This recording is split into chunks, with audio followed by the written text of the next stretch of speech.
My name is Faiz Akhtar from CC school. Dear students, आज हमारा new chapter number 14, इस chapter का नेम है रिप्रोडक्शन। सबसे पहले हम इसके इंट्रोडक्शन की बात करेंगे, फिर उसके बाद इसकी कैटेगरीज हम पढ़ेंगे या इसकी 2 टाइप्स पढ़ेंगे, जैसा कि सेक्सुअल रिप्रोडक्शन या asexual reproduction. First of all हम ये देखेंगे व्हाट इज़ रिप्रोडक्शन। रिप्रोडक्शन है क्या? रिप्रोडक्शन एक प्रोसेस का नाम है। ये एक प्रोसेस है। ये एक ऐसा प्रोसेस है जिसमें फर्टाइल ऑफस्प्रिंग्स पैदा होती हैं, मतलब है कि न्यू इंडिविजुअल्स पैदा होते हैं, नए बच्चे पैदा होते हैं, और जो बच्चे बन रहे होते हैं इंडिविजुअल्स वो किसके हों? सेम स्पीशीज़ के हों। ये ऐसा प्रोसेस है जिसमें सेम स्पीशीज़ ये क्या पैदा करती हैं? ऑफस्प्रिंग्स पैदा करती हैं या न्यू इंडिविजुअल्स बनाती हैं। न्यू इंडिविजुअल्स मतलब नए जो है ना कि बच्चे बन रहे होते हैं, न्यू इंडिविजुअल्स बन रहे होती हैं, और ये जो होंगे ये क्या होंगे? फर्टाइल होंगे। फर्टाइल, इसमें ये एक मैंने पॉइंट लिखा है, फर्टाइल। फर्टाइल कहते हैं ऐसे ऑर्गेनिज्म जिनके अंदर एबिलिटी और रिप्रोडक्शन करने की। पेरेंट्स से बच्चे पैदा हुए, फिर जो बच्चे बनने हैं वो फर्टाइल ऑफस्प्रिंग्स होने चाहिए। ऑफस्प्रिंग्स का पॉइंट भी लिख सकते हैं यहाँ पर, या इंडिविजुअल्स का पॉइंट भी लिख सकते हैं। न्यू बच्चे बन रहे हैं, फर्टाइल ऑफस्प्रिंग्स। फिर ऐसे ही जो ना ये बच्चे होते हैं जो कि फर्टाइल होती हैं, जिनके अंदर एबिलिटी होती है रिप्रोडक्शन करने की, कि वो भी अपने आगे नस्ल चला सकें। तो इस तरह जो है कि ये काम जनरेशन टू जनरेशन चल रहा होता है। जनरेशन, फिर उसके बाद इससे नेक्स्ट जनरेशन बन रही होती है। ये जनरेशन टू जनरेशन हो रहा होता है काम। उसके बाद यहाँ पर स्पीशीज़ सेम हो, कि अगर फॉर एग्जांपल जो है ना कि इंसानों का ग्रुप है, इंसान है आपस में, और दूसरी तरफ जानवर हैं, जानवर का बच्चा जानवर होगा, इंसान का बच्चा इंसान होगा, मतलब सेम स्पीशीज़ हो, तो इनके जो है ना कि आपस में ये रिप्रोडक्शन करते हैं, और फिर जो बच्चे बनाएंगे वो अपने ही जैसे का पॉइंट यहाँ पर एक जो है ना कि मैंने वाज़ह करना है, अपने जैसे बच्चे पैदा करते हैं। फिर वो जो बच्चे पैदा होंगे वो फर्टाइल होंगे, जिनके अंदर एबिलिटी होगी रिप्रोडक्शन करने की। तो इनमें जो है ना कि नेक्स्ट जनरेशन टू जनरेशन जो काम हो रहा होता है, ये करता कौन है? वो होता है जेनेटिक मटेरियल, वरासती मादा, जेनेटिक मटेरियल, जिसको हम नाम देते हैं डीएनए। वो होता है हमारे पास डीएनए। डीएनए जो है ना ये सारा काम कंट्रोल कर रहा होता है। इसको इतना पता होता है कि जो न्यू ऑर्गेनिज्म बन रहा है वो न्यू ऑर्गेनिज्म कौन सा है, वो इंसान है, वो जानवर है, इसको इतना तक पता होता है। तो जनरेशन टू जनरेशन जो हेरिडिटी कैरेक्टरिस्टिक्स मुंतकिल हो रही होती हैं वो डीएनए की वजह से मुंतकिल हो रही होती हैं। ये डीएनए ही कंट्रोल कर रहा होता है सब कुछ। उसके बाद हमारे पास जो है ना कि कुछ फैक्टर्स ऐसे होती हैं जो उन स्पीशीज़ के ऊपर इफ़ेक्ट करती हैं, जिनसे वो स्पीशीज़ ऑर्गेनिज्म जो है ना या इंडिविजुअल्स वो मर जाती हैं। इंडिविजुअल्स ये डाई हो जाती हैं, ये मर जाती हैं। इनके ऊपर फैक्टर्स इफ़ेक्ट करते हैं जिस वजह से इनकी डेथ होती है। वो फैक्टर्स हो सकते हैं फॉर एग्जांपल डिजीज़ हैं, बीमारियाँ। उसके बाद हमारे पास कंपटीशन, कि उनका आपस में कंपटीशन वगैरह भी होता है ऑर्गेनिज्म का। फिर उसके बाद जो है कि ये इंडिविजुअल जो हैं या स्पीशीज़ जो हैं ये सर्वाइव कर लें, अगर सर्वाइव, ठीक है, ये अपने माहौल के मुताबिक ये अपने आप को एडजस्ट कर लेती हैं। तो जो अपने आप को सर्वाइव कर लेता है वो जो है ना कि अपनी आगे नस्ल चलाता रहता है। इस तरह जो है कि जनरेशन टू जनरेशन जो है काम चलता रहता है। जो सर्वाइव करने के अंदर, जिनके अंदर एबिलिटी हो सर्वाइव करने की, जिनके अंदर जो है ना कि ये एबिलिटी होगी कि अपने इन्वायरमेंट अगर उसके अंदर चेंजिंग हुई है तो इन्वायरमेंट को कैसे उसने रिस्पॉन्स देना है, उसने अपने इन्वायरमेंट के मुताबिक कैसे अपनी लाइफ गुजारनी है। तो ऐसे ऑर्गेनिज्म पैदा करानी है जिनके अंदर एबिलिटी भी हो न्यू जनरेशन बनाने की। फिर उसके बाद जो है ना कि वो अपने इन्वायरमेंट के अंदर कोई चेंजिंग है उसको भी बर्दाश्त करने की एबिलिटी वो रखता हो। इस तरह के न्यू ऑर्गेनिज्म बन रहे होती हैं जनरेशन टू जनरेशन, जिसको हम नाम देते हैं रिप्रोडक्शन। उसके बाद जो है ना रिप्रोडक्शन में एक और पॉइंट, स्पीशीज़ के लिए ये बहुत इंपॉर्टेंट है रिप्रोडक्शन, नॉट फॉर इंडिविजुअल। ये सिर्फ एक इंडिविजुअल के लिए नहीं है कि यहाँ पर जो है ना कि हमने पॉइंट लिखा है स्पीशीज़ का, एक इंडिविजुअल के लिए ये इतनी ज़रूरी नहीं है जितनी स्पीशीज़ है। स्पीशीज़ को मेंटेन रखना है, स्पीशीज़ को सर्वाइव करना है। स्पीशीज़ को सर्वाइव करने के लिए रिप्रोडक्शन होना ज़रूरी है, जिससे आगे जनरेशन बन सकती है। सिर्फ ये एक इंडिविजुअल के लिए नहीं होती, ये पॉइंट भी यहाँ पर है। उसके बाद जो है कि इसकी कैटेगरीज़ हैं रिप्रोडक्शन की, 2 टाइप्स अगर हम बात करें इसकी कैटेगरीज़ है हमारे पास। रिप्रोडक्शन 2 तरह की, एक को हम कहते हैं एसेक्सुअल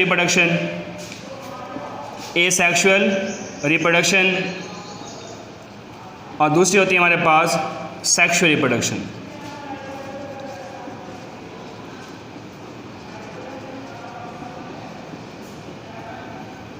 ए सेक्सुअल रिप्रोडक्शन और सेक्सुअल रिप्रोडक्शन। अगर हम बात करें पहले सेक्सुअल रिप्रोडक्शन की, इसको हम ट्रू रिप्रोडक्शन भी कहते हैं, ये इसका दूसरा नाम बन जाएगा, इसका ये दूसरा नाम ट्रू रिप्रोडक्शन भी इसको कहते हैं। और ऐसे इसको ए जैसे लिखा हुआ है, जहाँ पर भी लिखा होता है ए सेक्सुअल या ए, उसका मतलब भी फॉल्स होता है, ये फॉल्स रिप्रोडक्शन है, फॉल्स, ये फॉल्स रिप्रोडक्शन है। अब जो है ना कि हम बात कर लेते हैं कि सेक्सुअल रिप्रोडक्शन और ए सेक्सुअल रिप्रोडक्शन में क्या फ़र्क है। सबसे पहले हमारे पास है sexual reproduction. Sexual reproduction, sexual reproduction के अंदर फ्यूजन ऑफ गैमीट्स होंगे, फ्यूजन ऑफ गैमीट्स, गैमीट्स का आपस में मिलाप होगा। अब यहाँ पर ये सवाल है गैमीट्स के हैं, ये मेल और फीमेल के सेक्स सेल्स होती हैं, उनको हम गैमीट्स का नाम देते हैं, मेल एंड फीमेल। मेल उसके जो गैमीट्स होते हैं उनको स्पर्म्स बोला जाता है, स्पर्म्स, और जो फीमेल है इसके जो सेक्स सेल्स होती हैं या गैमीट होते हैं उनको हम कहते हैं एग्स। तो स्पर्म्स और एग की आपस में फ्यूजन होती है, फ्यूजन, तो उसके नतीजे में हमारे पास ज़ाइगोट बनता है, ज़ाइगोट के बाद हमारे पास एम्ब्रियो बनता है, एम्ब्रियो, और एम्ब्रियो के बाद हमारे पास एक फीटस बन जाता है जब बच्चा तैयार हो जाता है मदर की बॉडी से बाहर निकलने के लिए, तो उसको हम कहते हैं फीटस स्टेज। तो ये जो है ना कि स्पर्म और एग की आपस में फ्यूजन हो रही होती है। अगर हम स्पर्म के का स्ट्रक्चर बना लें ऐसे थोड़ा समझने के लिए, और एग हमारे पास इस तरह, तो इनके आपस में फ्यूजन होती है, इनके न्यूक्लियस का आपस में मिलाप होता है, तो उससे हमारे पास ज़ाइगोट बन जाता है। ये हम आगे एक्सप्लेन करेंगे, तफसील से पढ़ेंगे, स्पर्म कैसे प्रोड्यूस होती हैं, कैसे प्रोड्यूस होती हैं, इनके आपस में फ्यूजन कैसे होती है, ये हम पढ़ेंगे आगे। मतलब है यहाँ पर कि सेक्सुअल रिप्रोडक्शन के अंदर गैमीट्स की फ्यूजन होना ज़रूरी है, मेल और फीमेल दोनों का होना ज़रूरी है। लेकिन जो ए सेक्सुअल रिप्रोडक्शन है, ये जो जिसको हम फास्ट रिप्रोडक्शन भी कह रहे हैं, इसमें नॉट फ्यूजन ऑफ गैमीट्स होती है, इसमें नॉट फ्यूजन ऑफ गैमीट्स, इसमें गैमीट्स की फ्यूजन नहीं होती, इसमें गैमीट्स की आपस में मिलाप नहीं होता, बल्कि एक ऑर्गेनिज्म ही अपनी नस्ल बढ़ा होता है, वो अपने आगे जनरेशन को चला रहा होता है, एक ऑर्गेनिज्म ही, उसको हम कहते हैं ए सेक्सुअल रिप्रोडक्शन। जैसे फॉर एग्जांपल हम डिस्कस करते हैं आगे, डिफरेंट किस्म के हमारे पास मेथड्स हैं, methods of A sexual reproduction, ये हमारा नेक्स्ट टॉपिक है। ए सेक्सुअल रिप्रोडक्शन जो है ना कि इसको हम आगे लेके चल रहे हैं, आगे हम इसके मेथड्स के बारे में पढ़ेंगे, methods of A sexual reproduction, asexual reproduction के मेथड्स, बहुत सारे मेथड्स हैं इसके, binary fission, multiple fission, fragmentation, उसके बाद हमारे पास बडिंग, स्पोर फॉर्मेशन, और उसके बाद पार्थिनोजेनेसिस और vegetative propagation, tissue culture, cloning भी हैं। तो डिफरेंट किस्म के मेथड्स हैं इस सेक्सुअल रिप्रोडक्शन के, हम इनको बारी बारी एक्सप्लेन करते जाएंगे। फर्स्ट ऑफ ऑल जो हमारा जो पहला मेथड है, उस पहले मेथड का नाम है binary fission, binary fission, binary fission, fission कहते हैं तोड़ने को, डिवीजन को, बाइनरी बाई कहते हैं टू को, डिवीजन या डिवाइड इनटू टू, ये इसका सिंपल सा मतलब लेंगे, डिवीजन या डिवाइड इनटू टू, कि एक ऑर्गेनिज्म है उसको दो हिस्सों में डिवाइड हो जाना, उससे दो बन जाना, दो से चार बन जाना, चार से आठ बन जाना, आठ से 16 बन जाना, इस तरह डिफरेंट किस्म के, तो इसको प्रोसेस को हम नाम देते हैं बाइनरी फिशन। बाइनरी फिशन ये प्रोकैरियोट्स के अंदर होती है, प्रोकैरियोट्स फॉर एग्जांपल बैक्टीरिया, ये यूनिसेलुलर यूकैरियोट के अंदर भी होती है, यूकैरियोट जैसा कि फॉर एग्जांपल प्रोटोजुआ,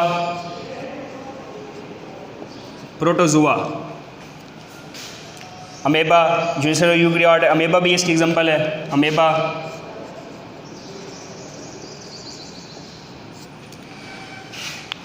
थर्ड हमारे पास इनवर्टेब्रेट्स, जैसा कि फॉर एग्जांपल प्लेनेरिया, एक होता है वर्टिब्रेट, दूसरा होता है इनवर्टिब्रेट्स। वर्टिब्रेट्स हमारे पास जैसे ह्यूमन या एनिमल्स जिनके अंदर बैकबोन पाई जाती है उनको हम वर्टिब्रेट्स का नाम देते हैं, जिनके अंदर बैकबोन नहीं होती उसको हम इनवर्टिब्रेट्स का नाम देते हैं। तो फर्स्ट ऑफ ऑल हम डिस्कस करेंगे प्रोकैरियोट्स को। बैक्टीरिया के अंदर बेनिफिशिएंट कैसे होती है, ये हमारा पॉइंट है बैक्टीरिया का। स्ट्रक्चर बना के इसको वाज़ेह कर लेते हैं, इससे कंसेप्ट क्लियर हो जाएंगे। हमारे पास जो है ना ये बैक्टीरियल सेल है, ये इसका साइटोप्लाज्म है। इसके अंदर हम जानते हैं प्रोकैरियोटिक ऑर्गेनिजम्स ऐसे होते हैं जिनके अंदर न्यूक्लियस मौजूद नहीं होता लेकिन इनका विरासती मादा होता है। हम डीएनए की बात कर लेते हैं, ये विरासती मादा है, ये इसका सारा साइटोप्लाज्म। न्यूक्लियस नहीं होगा, इसके साइटोप्लाज्म के अंदर ही इनका जेनेटिक मटेरियल होता है, विरासती मादा डीएनए। न्यूक्लियस ना होने की वजह से साइटोप्लाज्म के अंदर ये डीएनए होता है। उसके बाद ये कैसे अपनी डिवीजन करता है, डिवीजन करने के लिए ये करेगा, सबसे पहले न्यूक्लियस की डिवीजन होगी, डीएनए की डिवीजन होगी। 2 इसमें हमारे पास जेनेटिक मटेरियल बन जाएंगे, 2 डीएनए बन जाएंगे, कुछ इस तरह।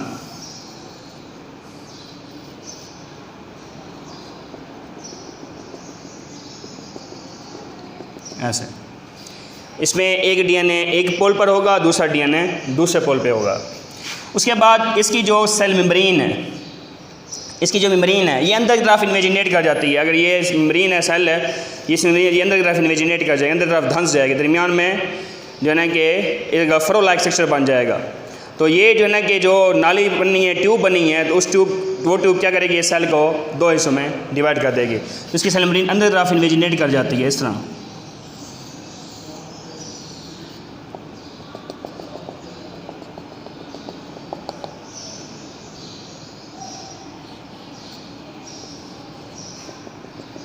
फिर उसके बाद इससे 2 सेल्स बन जाएंगे, मतलब 2 बैक्टीरिया बन जाएंगे।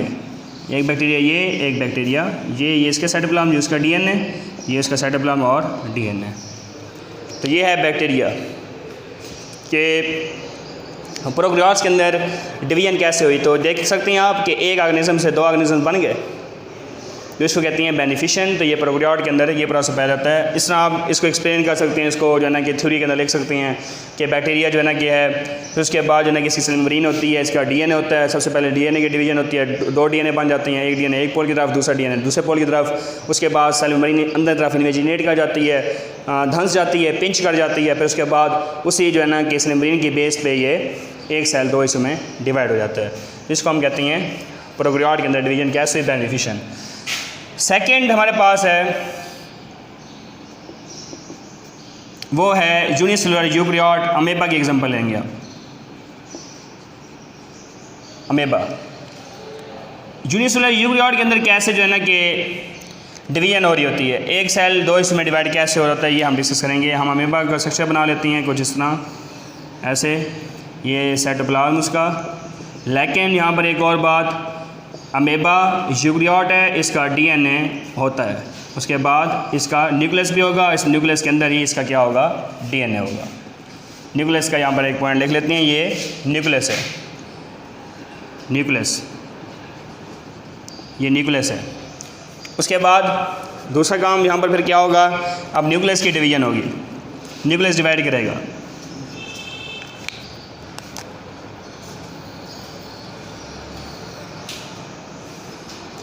ये एक न्यूक्लियस, ये दूसरा न्यूक्लियस, डिफरेंट पोल के ऊपर आ जाएंगे न्यूक्लियस। ये इसका साइटोप्लाज्म। उसके बाद फिर क्या होगा,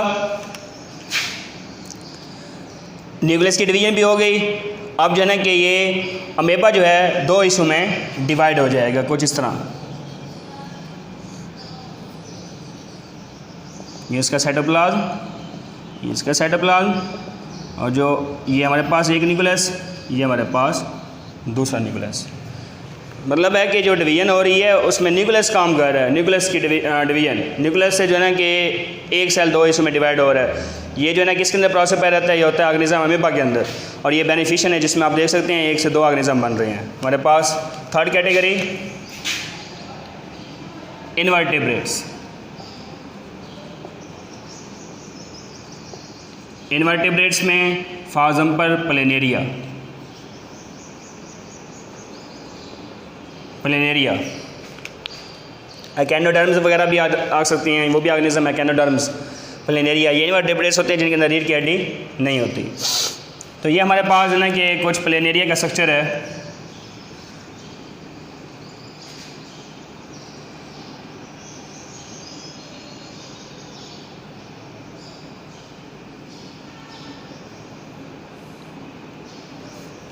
प्लेनेरिया तो इसके जो ना जो बॉडी है, बॉडी के पार्ट्स होंगे, बॉडी के 2 पार्ट्स पाए जाएंगे क्योंकि हमारा टॉपिक जो बेनिफिशियन का है बाइनरी 2, इसके पार्ट्स होंगे। आगे हम इसको दोबारा बना लेते हैं। आगे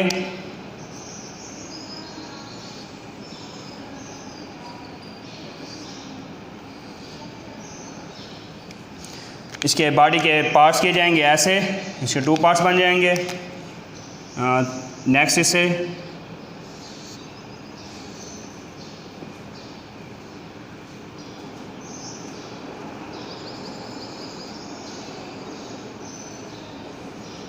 इस तरह। तो उसके बाद जो है कि इनके पार्ट्स के अंदर इतनी बेल्टी होंगी, ये फिर क्या करेंगे, प्लेनेरिया पूरा बन जाएगा और इसमें 2 प्लेनेरिया बन जाएंगे हमारे पास कुछ इस तरह। तो एक प्लेनेरिया से 2 प्लेनेरिया बन रहे हैं, ये भी बेनिफिशियन है।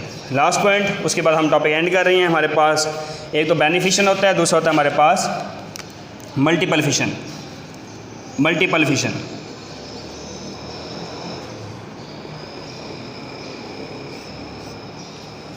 बेनिफिशियन में हमने बात की कि 1 से 2 बन रही हैं। मल्टीपल फिशन में एक ऑर्गेनिज्म से बहुत सारे ऑर्गेनिज्म बनेंगे, मल्टीपल बनेंगे। तो हमारे पास जो है कि इसकी एग्जांपल जो है वो हम अमेबा ही ले लेते हैं। अमेबा जो कि यूनिसेलुलर ऑर्गेनिज्म है, यूनिसेलुलर यूकैरियोटिक ऑर्गेनिज्म है अमेबा। हमारे पास 2 किस्म की कंडीशंस हैं। सबसे पहले 2 कंडीशंस, एक होती है फेवरेबल, दूसरी होती है अनफेवरेबल। मतलब है कि कभी माहौल सही नहीं है कि बाहर का कोई इन्वायरमेंट या मतलब है कि माहौल ही ऐसा है जिस वजह से उस ऑर्गेनिज्म जो है वो अपनी रिप्रोडक्शन नहीं कर रहा, अपनी नस्ल नहीं बढ़ा रहा, तो वो कंडीशन होती है अनफेवरेबल। जब कंडीशन सही होती हैं, माहौल सही होता है, हालात ठीक होते हैं, फिर ये अपनी रिप्रोडक्शन करना शुरू कर देता है और बहुत सारे अमेबा बन जाते हैं एक से। हम ये देखते हैं इसमें अमेबा जब अनफेवरेबल कंडीशन होंगी, अनफेवरेबल, जब कंडीशन फेवरेबल नहीं है, अनफेवरेबल है, अनफेवरेबल कंडीशन, ये अमेबा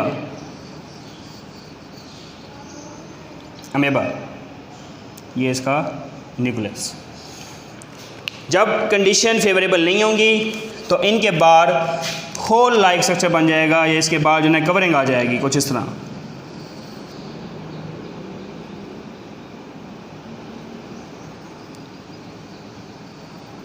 इस तरह ये जो है ना कि आप देख रहे हैं कि बाहर इसकी कवरिंग है। अमेबा की जो जिस्म का लेयर ने कवर किया हुआ है, इसको हम नाम देते हैं सिस्ट। इसको सिस्ट का नाम देते हैं।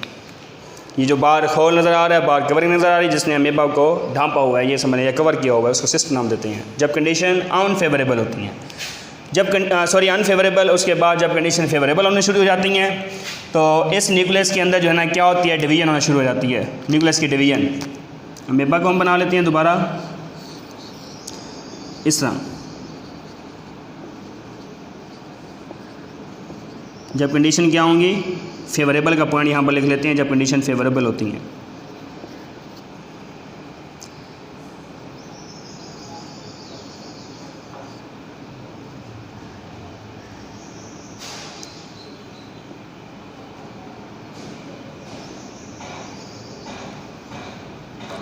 इस तरह।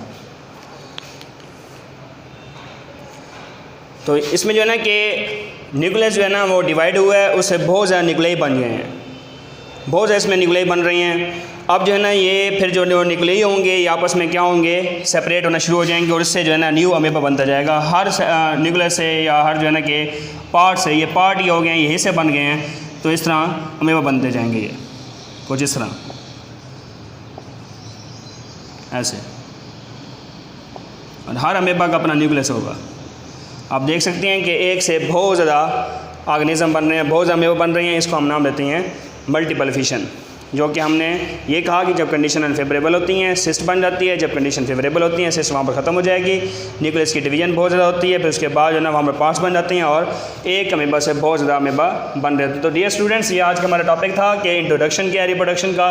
रिप्रोडक्शन की 2 कैटेगरीज़ के बारे में हमने डिस्कस किया, इनका इंट्रोडक्शन पढ़ा जस्ट। फिर उसके बाद हमने मेथड्स डिस्कस किए, मेथड्स ऑफ एसेक्सुअल रिप्रोडक्शन, वो भी सिर्फ और सिर्फ बेनिफिशियन और मल्टीपल फिशन की ही बात की। बाकी इंशाल्लाह हम नेक्स्ट लेक्चर में बात करेंगे। Okay, thank you.